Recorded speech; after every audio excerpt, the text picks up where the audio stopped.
The founding of modern day Ekalaka, quite amusing actually. There was a man who spent a majority of his adult life hunting bison, hunting buffalo.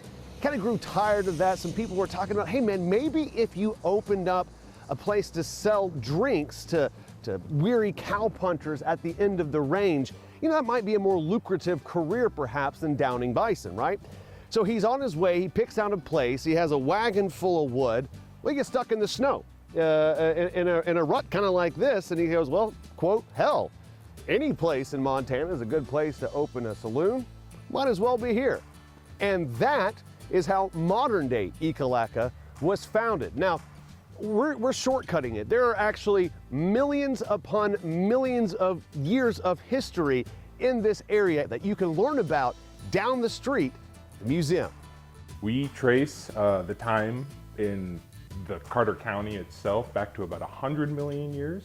That's when the Western Interior Seaway, a big seaway that cut through North and South America, in the Cretaceous, there were these huge brontotheres or uintotheres that would roam around the forests of this area. They're just huge rhino-looking mammals, but they weren't rhinos, they were more closely related to horses.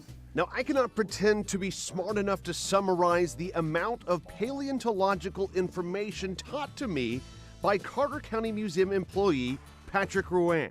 What I can tell you is that this area in southeast Montana was and remains a hotbed for dinosaur discovery.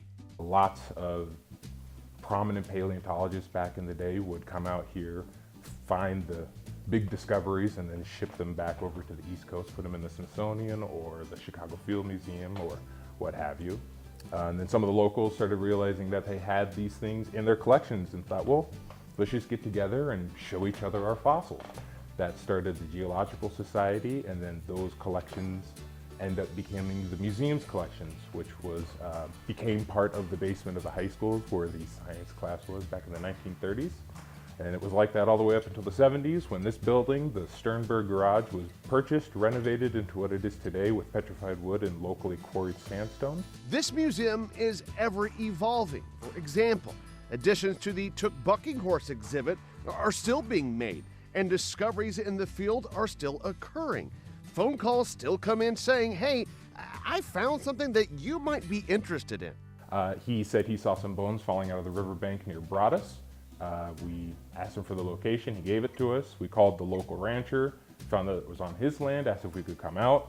Not a dinosaur. The more we discovered, the more we realized that we have quite a bit of a mammoth here. And so what we ended up doing was taking sediment from the river, putting them into trash bags essentially, and then started to build a berm.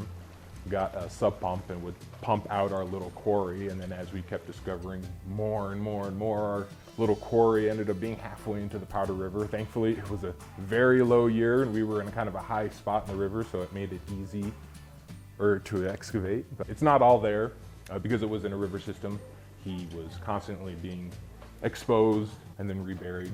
And what that actually did was not fossilize it. So they're not fossils, those are real mammoth bones. So you're actually touching a real mammoth bone, which is really fun. We have some of his material still in the back that we often take back or take visitors back for quiet days and then show them that stuff, which is pretty fun. They get to actually touch a real thing that was, 5,000, 10,000 years old. It's pretty spectacular for them. Yeah. Yeah, this is very cool, right? That is incredible. Yeah. Of course, the Native American culture is strong here as well, something the Carter County Museum is also trying to shine a spotlight on. The one reason why we have such a wide variety of Native American presence here culturally is that we have the medicine rocks. It was used as a spiritual healing site. They would give their sick medicinals, and then they would use these large carved out holes into this hard sandstone rock formation as a way to heal them. They thought that the spirits within these stones would kind of help the healing process. We see some treating here as well through pottery, and then also through clothing and jewelry as well.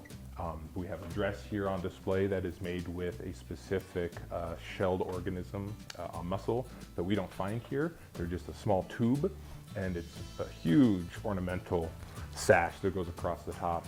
Yeah, you can see it over there in the case. It's That's a lot of shells, so they're not native here, so you can see that kind of a trading from a coastal system. This museum is a rare jewel on the eastern Montana plains.